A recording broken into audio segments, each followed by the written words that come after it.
Maka hati-hati milih imam. Jadi makmum siapa saja boleh jadi makmum, jadi jamaah siapa saja, mulai orang paling alim sampai orang paling goblok boleh jadi makmum. Tapi jadi imam tidak boleh. Kenapa? Salah imam, hancur sejak kita. Maka kalau ada pemilihan imam, pemilihan presiden, pemilihan bupati, anggota DPR, hati-hati. Salah kau milih pemimpin, salah hidupmu.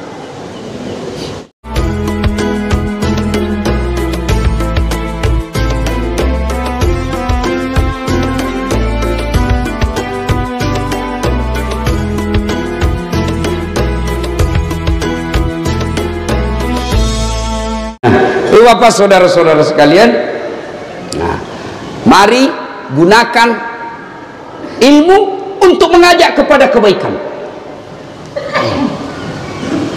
Dakwakanlah apa yang kalian tahu, dan ketika dakwah itu diamalkan orang, ilmu yang kita miliki diamalkan orang, maka selama ilmu itu diamalkan, kita dapat kiriman amal pahala meskipun kita sudah dikubur. Itu yang kita yakini sebagai amal jariah. Sebagai syukur lagi, Allah kasih hidayah, Allah kasih iman, Allah kasih kesehatan. Apa syukur kita? Gunakan kesehatan itu untuk datang ke masjid. Alhamdulillah, di mana-mana saya ceramah di Lombok, selalu penuh jamaah. Apalagi kalau subuh, penuh masjid. Sampai di luar, tidak ada di dalam. Yang ada di dalam orang tua sudah pensiun, lomba batu.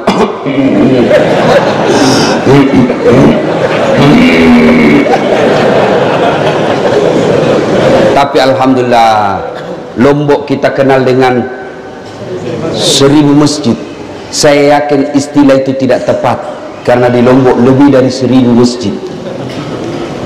Tapi untuk apa ada masjid 1000 kalau sepi dari pengunjung? Masjid tidak masuk surga, penghuninya dan jamaahnya yang masuk surga. Kenapa orang malas ke masjid? Satu, karena dia tidak lihat pahalanya. Coba kalau Pak Bupati umumkan, siapa yang datang sholat berjamaah subuh diberikan pembeli beras 200.000, kuota 100.000. Saya yakin sholat subuh 4:30, jam 3 sudah penuh masjid. Kenapa? Karena dia lihat pahalanya. Yang kedua, kenapa orang malas berjamaah ke masjid? Yang kedua, karena dia tidak tahu pahalanya.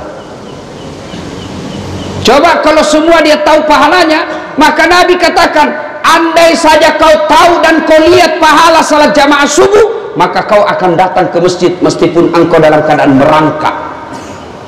Coba bayangkan, andai saja kau lihat dan kau tahu pahala salat subuh, kata Nabi, kau akan merangkak datang ke masjid. Begitu hebatnya. Tapi karena kita tidak tahu dan tidak melihat, maka kita malas jamaah ke masjid. Apa keutamaan salat jamaah? Satu, kalau bapak wudhu dulu, dan memang itu lebih utama, lalu dia pakai baju yang diridai Allah, yang halal, yang bersih, lalu dia pakai parfum, melangkah kaki kanannya, kata Nabi, catat 1 pahala, melangkah kaki kiri, gugur dosa kecilnya. Jadi kalau rumah bapak 300.000, 300 meter dari sini, PP 600 meter. Berapa langkah kaki? Kaki kanan 1 pahala, kaki kiri hapus dosanya. Bayangkan Pak, 600 meter, berapa langkah kaki itu? Apalagi kalau bapak melangkahnya kecil, ya toh, mutar naik dulu di sini, turun lagi, naik lagi, turun lagi, sampai ditunggu komat, naik turun itu, pas tiba jamaah,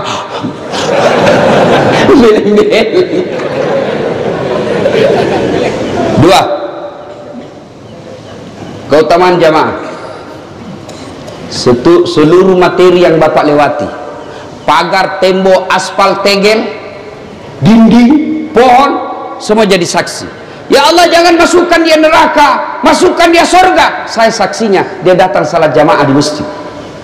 Itu Itulah sebabnya ulama mengajarkan ketika sholat di masjid 2 rakaat kita sholat sunnah, pindah lagi 2 rakaat lagi, pindah lagi. Supaya apa? Tambah banyak saksi di akhirat kelak. Itulah juga sebabnya Nabi mengajarkan kalau kau berjamaah ke masjid, usahakan lain jalan waktu pergi datang, lain pula jalan waktu pulang. Datang dari sana, pulang dari sana, putar. Jangan juga salah paham. Teman-teman dengar ini, dia ke pasar dulu, ke terminal, sampai di sini sudah selesai berjamaah.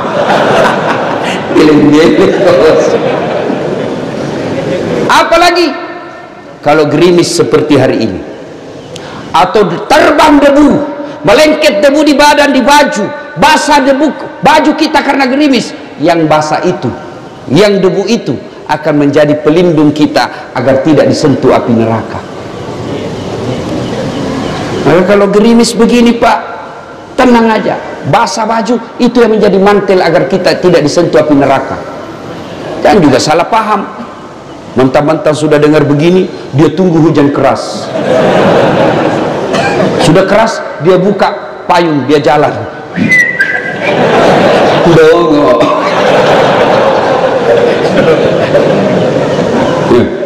Apalagi keutamaan berjamaah 27 kali lipat. Artinya apa? 1 kali salat jamaah, 27 kali salat di rumah baru sama. Hidupkan sama. Apalagi keutamaan berjamaah di masjid lebih khusyuk. Coba kalau bapak di rumah susah khusyuk, sudah 3, 4, sudah tahiyat atau belum? 2 atau 1? Belum lagi kalau bau masakan, langsung dipikir, wih tumis ikan apa ini? Iya toh. Kalau di masjid lebih khusyuk.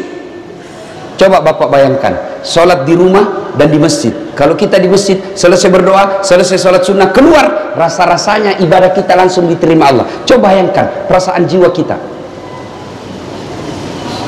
Apalagi keutamaan berjamaah di masjid. Di masjid 27 kali lipat. Apalagi ada doa bersama. Meskipun ada juga mengatakan tidak ada itu doa bersama. Kalau tidak ada doa bersama, tidak mungkin Nabi khutbah Allahumma ghafir lil mu'minina wal mu'minat wal muslimina wal muslimat al ahya'i minhum wal amwat. Tidak mungkin ada doa itu kalau tidak ada doa bersama.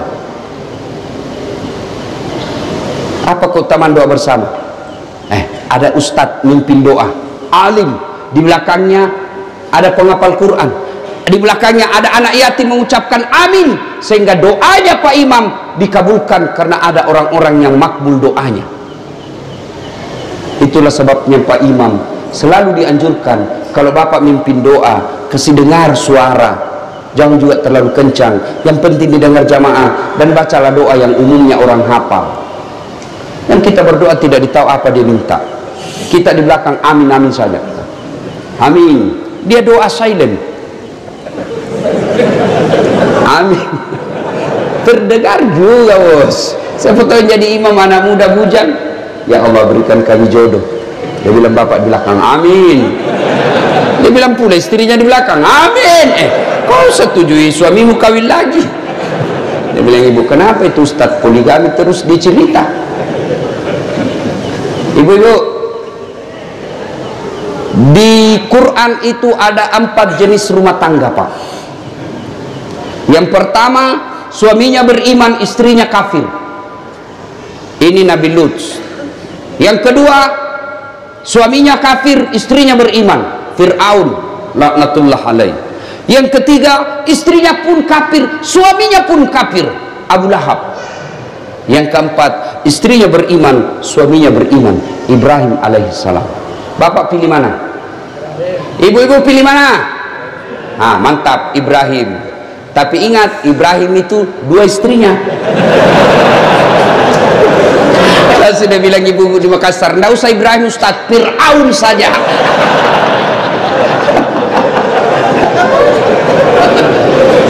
Ayo.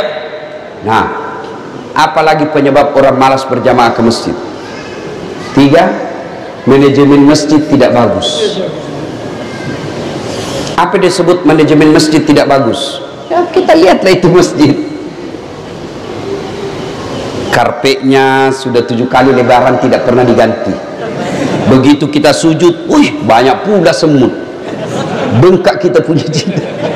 Masih baik kalau jidat, Pak, biasa bibir. Mic-nya sudah takbir Allahu Akbar, langsung story. Mau diperbaiki, kita sudah takbir, terpaksa ditunggu sampai selesai sholat, Pak. Oh, ketawa karena pernah semua kau alami toh. Apalagi dapat lagi penceramah dari mulai salam pertama sampai terakhir neraka terus dia cerita, Pak. Ditusuk pantatmu, ditusuk dua, digunting. Dia bilang anak muda, jawab kau pebisnis, bikin takut-takut saja itu, Pak Ustaz. Iya toh. Dapat lagi apa, Pak? Muadzinnya, orang tua sudah pensiun, sesak napas.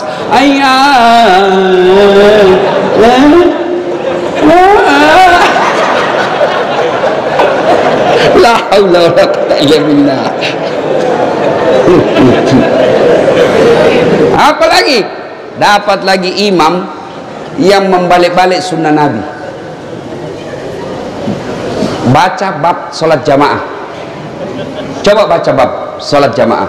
Itu sudah dijelaskan. Kalau kau jadi imam, ringkaskan bacaan sholatmu. Yang kedua, baca yang umumnya orang hafal. Itu anjuran Nabi. Ini rata-rata anak muda penghafal Quran, kalau dia jadi imam, dia balik sunnah Nabi, dia baca yang paling panjang, hanya dia yang hafal. Kenapa dianjurkan ringkaskan? Kan di belakang ini kan macam-macam. Ada orang tua yang rematik, tidak bisa lama berdiri.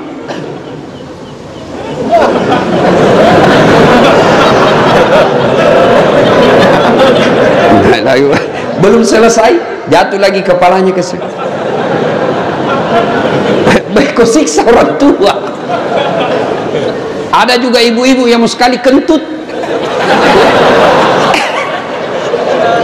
Ada anak muda yang lupa kunci motornya. Namanya Pak Imam Hina sudah sebetulnya.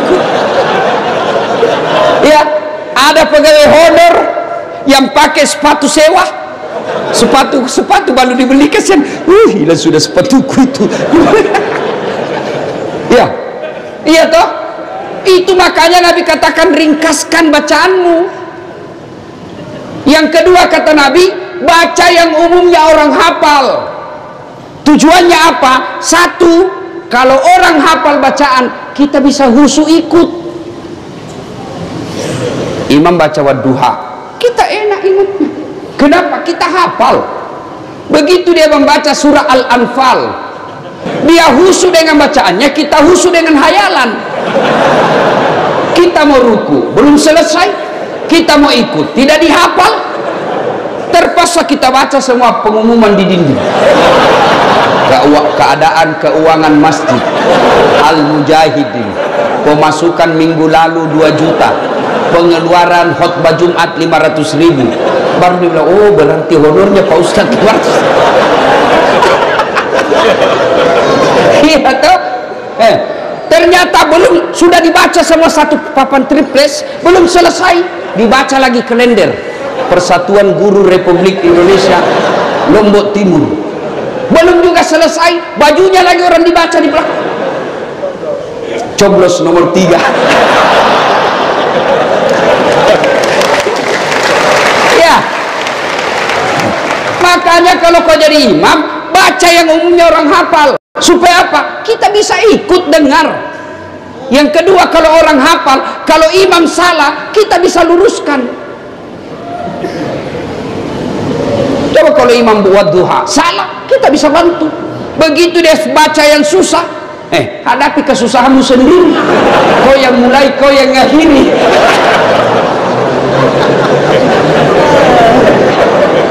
Siapa salah? Siapa salah? Imam. Saya pernah juga alami, Pak, waktu saya masih SD di kampung. Imam sujud, lama sekali sujud. Kenapa ini Pak Imam lama sekali sujud? Kok lama, tidak sepertinya biasa? Lama betul. Tiba-tiba ada kawan saya, dia angkat kepalanya, teriak, wih, hilang imam. Ternyata Pak Imam keluar dari samping Pak, kacau, bubar sholat. Selesai sholat ditanya, Pak Imam, kenapa kau tinggalkan syaf? Dia bilang, saya kentut nak. Lain kali kalau kau kentut, kasih bangun dulu kita supaya kau dilihat. Dia bilang, sengaja, saya malu kau lihat. Siapa salah? Siapa salah? Imam. Maka hati-hati milih imam. Jadi makmum siapa saja boleh jadi makmum. Jadi jamaah siapa saja, mulai orang paling alim sampai orang paling goblok boleh jadi makmum. Tapi jadi imam tidak boleh. Kenapa? Salah imam, hancur sejak kita. Maka kalau ada pemilihan imam, pemilihan presiden, pemilihan bupati, anggota DPR, hati-hati. Salah kau milih pemimpin, salah hidupmu. Dan juga jadi makmum, tahu juga etika. Kalau kau jadi makmum, Nabi katakan, kalau kau pergi berjamaah, sikat gigi pakai parfum. Itu tujuannya apa? Agar itu adab kau pelihara. Kenapa disuruh pakai parfum? Karena kita akan berdekatan dengan orang lain. Supaya apa? Bau badanmu tidak mengganggu sholatnya orang lain. Adab. Kenapa disuruh sikat gigi? Adab. Supaya bau mulutmu tidak mengganggu konsentrasinya orang di sampingmu. Bayangkan tadi malam kau makan udang dengan teh tumis. Kau tidak sikat gigi, tidur lama di dalam mulut. Tiba-tiba kau datang sholat subuh, temanmu balik, assalamualaikum, kau juga balik dan menguap. Sampai mati dia ingat terus bau mulutmu. Itu semua adab. Ada juga kita kalau datang berjamaah seolah dia yang paling alim dalam masjid, seolah dia yang paling hebat dalam masjid. Mulai takbir dia ganggu sudah kita Pak.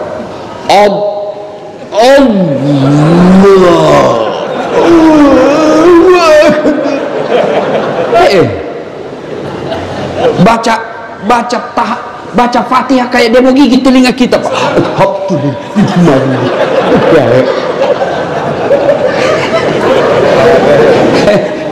Ada lagi yang bikin saya Pak, itu kaki dikasih pindah, jadi dikasih pindah.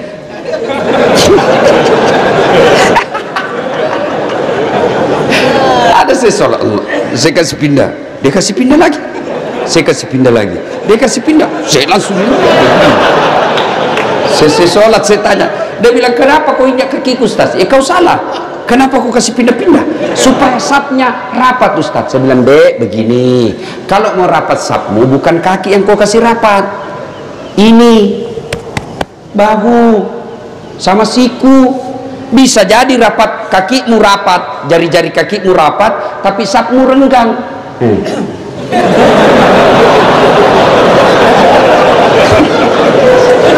Saya biasa ketawa Pak Bupati, kasih pindah-pindah lagi, pindah lagi. Jelas? Ya?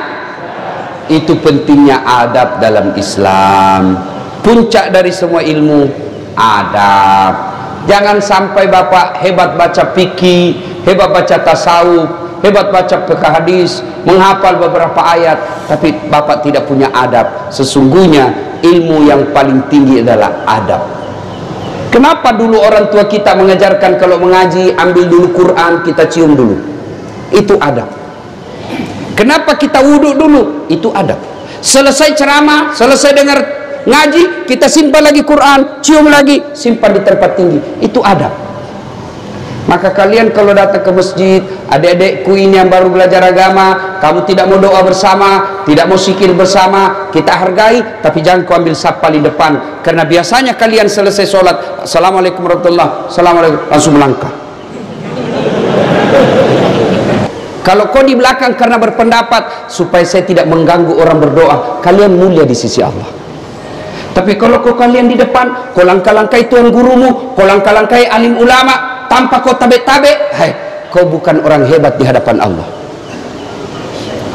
Adab. Datang berjamaah, adab. Dan juga adab berjamaah, kalau imam salah, ada adabnya. Dalam bermasyarakat orang Islam, ada adab. Imam salah, tidak langsung tarik, Pak Imam salah kok. Enggak, langsung, weh salah. Enggak bos, preman itu. Imam salah, apa yang kita ucapkan? Subhanallah. Itu adab. Kalau kau demo silahkan, tapi jangan bakar fasilitas umum. Kau demo silahkan, tapi jangan kau ganggu orang lain. Itu Islam mengajarkan. Silakan kau tidak setuju dengan pemerintah, tapi jangan merusak fasilitas umum. Kau mendemo silakan, tapi jangan kau kata-kata kasar. Itu adab. Jangan mentang-mentang imammu salah kau tarik kakinya. Dan imam juga kalau salah tahu diri, mundur. Jangan bilang pura-pura tidak dengar. Batallah salat kita. Nah, alhamdulillah di kabupaten kita ini makmumnya baik, imamnya baik. Mudah-mudahan Allah memelihara kabupaten kita ini. Adik-adik sekalian, kalian mau mencapai dunia, sholatlah. Sholatlah. Kecil buat Allah. Memberikan apa yang kamu mau, kecil buat Allah. Kalian berdoa, ya Allah berikan saya jodoh, Allah dengar. Ya Allah perbaiki ekonomi keluargaku, Allah dengar. Ya Allah sembuhkan penyakitku, Allah dengar. Ya Allah jadikan saya kepala dinas pendidikan, Allah dengar. Allah semua dengar keluhan kita. Maka Allah menjawabnya, hayya alal falah, sini saya kasih kau kemenangan. Maka pulang dari taklim ini, Bapak mari perbaiki sholat.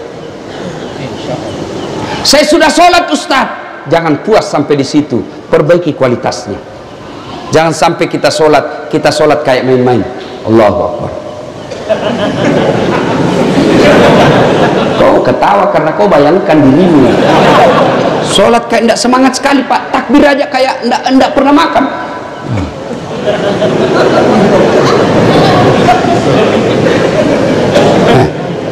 Ayo, bisa jadi itu penyebab hidupmu susah. Mari tingkatkan kualitas sholat kita. Perbaiki baju kita pakai menghadap kepada Allah. Dalam surah Al-Jum'ah pakai baju yang baik. Jangan sampai kita sholat itu juga baju mencuci, dipakai jual ikan, dipakai ke pasar, dipakai ke sawah, pakai main futsal, pakai tidur, kau pakai lagi sholat. Ingat, ada dalam Al-Quran, fawailul lil musallin, celaka orang-orang yang sholat. Siapa? Mereka yang lalai dalam sholatnya. Siapa yang lalai dalam sholatnya? Mereka yang tidak memperhatikan rukun-rukunnya sholat, terutama ketika tumak nina. Apa itu tumak nina? Istirahat sejenak. Biasanya kita pakai dalam rukun itu, yaitu ketika kita selesai ruku, i'tidal, sujud. Ada orang itu tumak nina. Misal Allah, sami Allahu liman hamidah. Itu harus bernapas dulu sebentar, 1-2 kali bernapas baru turun. Dan itu namanya istirahat sejenak. Tanganmu tidak banyak goyang. Sami Allahu liman hamidah. Jangan sami Allah.